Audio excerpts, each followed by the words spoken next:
നീരു പറഞ്ഞിട്ടും നെഞ്ചു തുറന്നിട്ടും കൂട്ടരും കൈവിടിഞ്ഞു.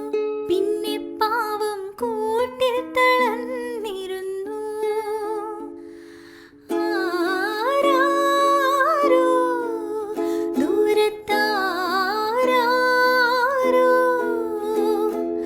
ആലിൻ കൊമ്പത്തോരോലക്കൂട്ടിൽ നിന്നാലോലം പുഞ്ചിരിച്ചു. കള്ളിപ്പൂങ്കുയിലേ കന്നിത്തേൻ മൊഴിയേ കാതിൽ വെള്ളിച്ചു.